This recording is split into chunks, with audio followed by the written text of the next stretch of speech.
আসসালামু আলাইকুম। আশা করি সবাই ভালো আছেন।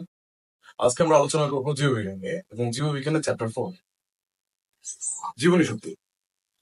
এটাকে বলা হয় নবম দশম শ্রেণীর জন্য সবথেকে কঠিন, বাট আসলে অতটা কঠিন না। আমরা চেষ্টা করবো বোঝার।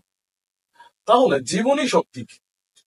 জীবনী শক্তি বা জৈব শক্তি বা বায়ো এনার্জি বলতে আসলে কি বোঝায়? আমরা আমাদের দৈনন্দিন জীবনে যে সকল কার্যকলাপ করি, আমি দৌড়াচ্ছি, পড়াচ্ছি, অথবা কেউ কাজে যাচ্ছে, অথবা এনিওয়ান এনিথিং করতেছে, তার জন্য তো আমাদের শক্তির প্রয়োজন। প্রয়োজন আমরা খাদ্য কনজিউম করি। এখন এই খাদ্যটা যখন আমাদের শরীরে প্রবেশ করে, তখন তার মধ্যে বিভিন্ন ধরনের বিক্রিয়া ঘটে, রিয়াকশন ঘটে। এই রিয়াকশন ঘটার সময় তার জন্য কিছু শক্তি প্রয়োজন। এই যে শক্তিটা প্রয়োজন, এই শক্তিটাকে বলা হয় জীবনী শক্তি অথবা বায়ো এনার্জি। তবে বায়ো এনার্জি বা জীবন শক্তি কাকে বলে? জীবন পরিচালনার জন্য এই সকল বিক্রিয়া দেহের অভ্যন্তরে ঘটে, তাদের জন্য যে স্পেসিফিক শক্তি প্রয়োজন, সেটাই হলো বায়ো এনার্জি বা জৈব শক্তি। এখন এই জৈব শক্তি বা জীবনী শক্তির সাথে এটিপি সম্পর্ক কি? তাহলে এই যে নতুন একটা শব্দ চলে আসলো এটিপি, তাহলে এটিপি বলতে আসলে আমরা কি বুঝি? তো এটিপি বলতে কি বুঝি সেটা জানার আগে আমাকে জানতে হবে জীবনী শক্তির সাথে এটিপির সম্পর্কটা আসলে কোথায়। আমাদের পরিবেশ থেকে যে শক্তিগুলো আমরা কনজিউম করি, আমরা উদ্ভিদের উপর নির্ভরশীল, অথবা যদি আমরা মাংস খাই তাহলে অন্য প্রাণীর উপর নির্ভরশীল। বাট উদ্ভিদ সরাসরি সূর্য থেকে শক্তির আহরণ করে। তাহলে পরিবেশ থেকে যে শক্তি আমরা আহরণ করলাম, এই শক্তিটা আমাদের কোষের দুটি অঙ্গাণু মূলত প্রক্রিয়াজাত করে। কিভাবে করে একটু বুঝবো আমরা। তাহলে দুটি অঙ্গাণু কি কি? একটা হলো মাইটোকন্ড্রিয়া এবং দ্বিতীয়টি হলো প্লাস্টিড বা ক্লোরোপ্লাস্ট। এই মাইটোকন্ড্রিয়া এবং প্লাস্টিড ইলেকট্রন ট্রান্সপোর্টের মাধ্যমে এটিপিতে শক্তি জমা রাখে। আর কিভাবে রাখে এবং এই শক্তি আমরা কিভাবে পরবর্তীতে ব্যবহার করি, তা আজকে আমরা জানার চেষ্টা করব। তাহলে মূল তথ্যটা আসলে কি ছিল? মূল তথ্য ছিল আমাদের জীবন পরিচালনা করার জন্য আমাদের সার্টেন অ্যামাউন্টের একটা শক্তি দরকার, সেটা হলো বায়ো এনার্জি। এখন বায়ো এনার্জি আমাদের শরীরের মধ্যে স্টোর থাকে এটিপির মধ্যে, বা উদ্ভিদের শরীরে থাকে এটিপির মধ্যে। এখন এই এটিপির মধ্যে কিভাবে সেটা স্টোর রাখে বা জমা রাখে এবং পরবর্তীতে কিভাবে এটা ইউজ করে, এটাই আমরা বুঝবো। তাহলে আমরা একটু এটিপির গঠন সম্পর্কে দেখি।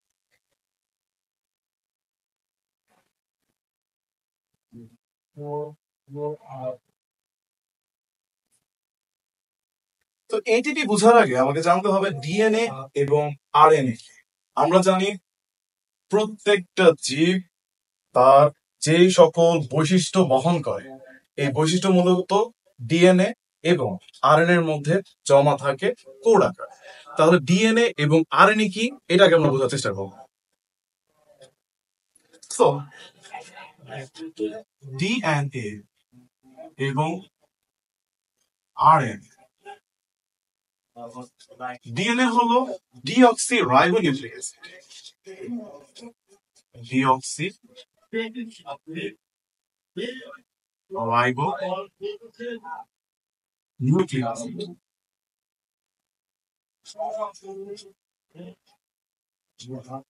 আর আরএনএ হলো শুধু রাইবো নিউক্লিক অ্যাসিড।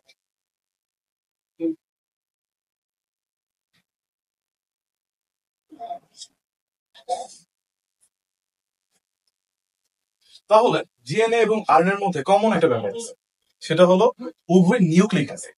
তাহলে নিউক্লিক অ্যাসিড বলতে কি বোঝায়, তাহলে আমরা এটা বোঝার চেষ্টা করি। তাহলে এই নিউক্লিক অ্যাসিড মূলত হলো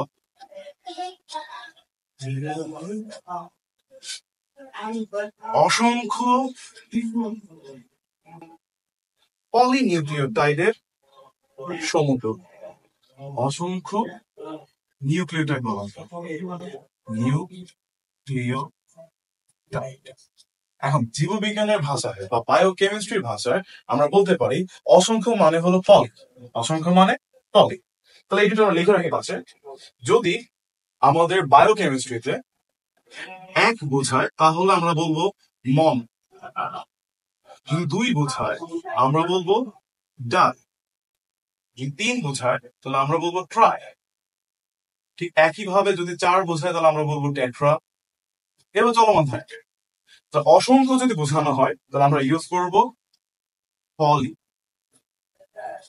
তাহলে বলা যায় যে ডিঅক্সি রাইবোনিউক্লিক অ্যাসিড অথবা রাইবোনিউক্লিক অ্যাসিড এইগুলো মূলত হলো পলি নিউক্লিওটাইড, অসংখ্য নিউক্লিওটাইডের সমগ্র। তো নিউক্লিওটাইড কি? তাহলে পলিনিউক্লিওটাইড তো অনেকগুলো নিউক্লিওটাইড। তাহলে নিউক্লিওটাইড বলতে কি বোঝেন? তাহলে আমাদের পরের যে অংশটুকু আমরা এখন বুঝবো সেটা হলো নিউক্লিওটাইড কাকে বলে। দেখার চেষ্টা করি নিউক্লিওটাইড কোথায় নিয়ে যাচ্ছে আমাদের। বায়োলজি খুবই মজার, বাট অনেকে চিন্তা করে যে মুখস্থ করে নেবো। না, মুখস্থ করা যাবে না, তোমাকে বুঝতে হবে। খুবই মজার জিনিস, তুমি যদি বুঝে পড়ো তুমি আজীবন মনে রাখো। মুখস্থ করে কয়দিন মনে রাখো? তো নিউক্লিওটাইড মূলত হলো 3 ধরনের ইনগ্রেডিয়েন্ট বা উপাদানের সমগ্র। 1 নম্বর হলো প্যান্টোজ সুগার। প্যান্টোজ সুগার, প্যান্টোজ সুগার মানে হলো 5 কার্বন বিশিষ্ট সুগার বা শর্করা। এমন একটা শর্করা যার মধ্যে 5টা কার্বন থাকবে। 2 নম্বর নাইট্রোজেন দ্বারা গঠিত ক্ষার বা বেস। নাইট্রোজেন দ্বারা গঠিত ক্ষার বা বেস। তাহলে আমাদের নিউক্লিওটাইডের দ্বিতীয় যে অংশ সেটা হলো নাইট্রোজেন দ্বারা গঠিত ক্ষার বা বেস। এবং নাইট্রোজেন দ্বারা যে ক্ষার বা বেস গঠিত হয় এটা 4 ধরনের। ডিএনএ এর ক্ষেত্রেও 4 ধরনের, আরএনএ এর ক্ষেত্রেও 4 ধরনের। তো এগুলো কি একটু দেখি আমরা।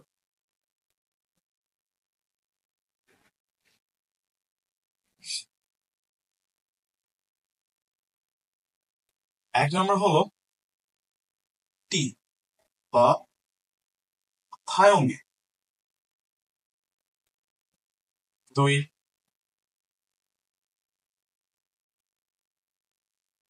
এডিনিন। 3 সি বা সাইটোসিন। এবং 4 জি বা গুয়ানিন।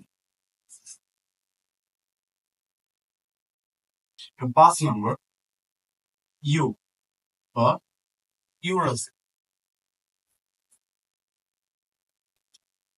তাহলে এই যে 5 ধরনের নাইট্রোজেন গঠিত ক্ষার আমরা দেখলাম, এর মধ্যে প্রথম 4টা ব্যবহার করা হয় ডিএনএ, অর্থাৎ ডিঅক্সি রাইবো নিউক্লিক অ্যাসিড যে পলিনিউক্লিওটাইড দ্বারা গঠিত। ওই নিউক্লিওটাইড এই 4 ধরনের নাইট্রোজেন গঠিত বেস দ্বারা গঠিত। আর আরএনএ এই 4 ধরনের নাইট্রোজেন গঠিত ক্ষার দ্বারা গঠিত। অর্থাৎ আরএনএ এর মধ্যে থায়োমিন থাকবে না, ডিএনএ এর মধ্যে ইউরাসিল থাকবে না।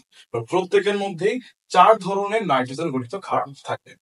তাহলে আমরা বুঝতে পারলাম যে পলিনিউক্লিওটাইড বা নিউক্লিওটাইডের মধ্যে প্রথম ইনগ্রেডিয়েন্ট বা উপাদান হলো প্যান্টোজ সুগার, 2 নম্বর হলো নাইট্রোজেন গঠিত ক্ষার, 3 নম্বর মোস্ট ইম্পর্টেন্ট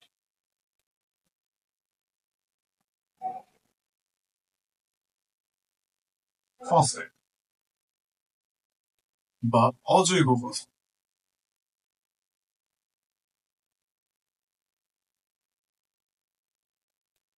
এবং অজৈব ফসফেটকে আমরা পিআই দিয়ে বলতে পারি ইনঅর্গানিক ফসফেট। পিআই মানে হলো ইনঅর্গানিক ফসফেট। তাহলে এই যে 3 ধরনের ইনগ্রেডিয়েন্ট আমরা পেলাম, এই 3টা মিলে নিউক্লিওটাইড করতে হয়। এখন নিউক্লিওটাইডের মধ্যে এই যে নাইট্রোজেন গঠিত ক্ষার তাদের সাথে এটিপির একটা সম্পর্ক আছে, আমরা আস্তে আস্তে বুঝবো। একটু দেখি তো। তাহলে আসো, আশা করি এতটুকু সবাই বুঝেছো যে 3 ধরনের উপাদান দিয়ে নিউক্লিওটাইড গঠিত। কি গঠিত? নিউক্লিওটাইড। এখন আমরা একটা প্যান্টোজ সুগার আঁকার চেষ্টা করি, 5 কার্বন বিশিষ্ট সুগার। এটা একটা প্যান্ট সুগার, 5 কার্বন বিশিষ্ট সুগার। এখানে 1 নম্বর কার্বন থাকে, এখানে 2 নম্বর, এখানে 3 নম্বর, এখানে 4 নম্বর, এখানে 5 নম্বর। তো প্রত্যেকটা প্যান্ট সুগারের মধ্যে 1 নম্বর কার্বনের সাথে আমাদের যে কোনো একটা নাইট্রোজেন গঠিত ক্ষার যুক্ত থাকে। তাহলে আমরা 4টা সুগার আঁকার চেষ্টা করি।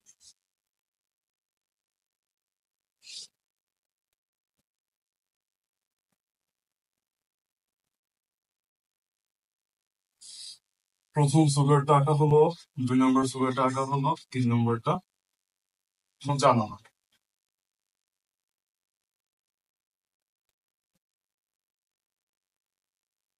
অ্যালসার নম্বর সুগার বলা হচ্ছে প্যান্টোস। তো প্রত্যেকে কত নম্বর কার্বনের সাথে আমাদের নাইট্রোজেন দ্বারা গঠিত ক্ষার থাকে? 1 নম্বর। কয় নম্বর সাথে? 1 নম্বর।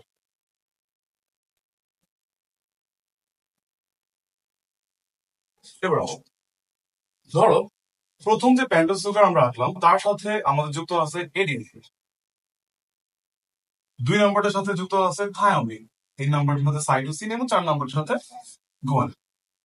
এখন যখন এই সুগারের সাথে নাইট্রোজেন গঠিত ক্ষার যুক্ত হবে তাদের নাম চেঞ্জ হয়েছে। কি হয়েছে? চেঞ্জ হয়েছে। যখন এডিনিনের সাথে প্যান্টোস সুগার যুক্ত হয় তখন আমরা এডিনিন এবং প্যান্টোস সুগারকে একত্রে বলি এডিনোসিন। কি বলা হয়? এডিনোসিন। খুব খেয়াল করতে হবে, এখান থেকে কিন্তু আসলে মূলত এটিপির মূল ব্যাখ্যাটা আমরা জানি। তাহলে প্যান্টোস সুগার এবং এডিনিন দুটো মিলে গঠন করে এডিনোসিন। কি গঠন করে? এডিনোসিন।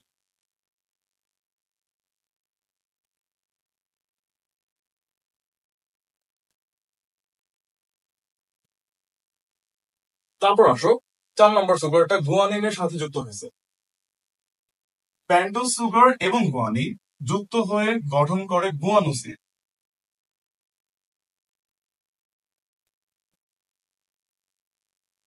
দুটো আমরা জানবো, pentose sugar, adenine, adenosine. Pentose sugar, guanine, বলো, গুয়ানোসিন। তো বাকি হলো থায়োমিন এবং সাইটোসিন।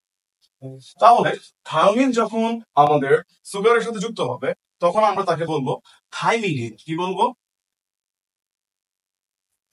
থাইমিডিন। এবং প্যান্টোস সুগার যখন সাইটোসিনের সাথে যুক্ত হবে তখন আমরা তাকে বলবো সাইটিসিন।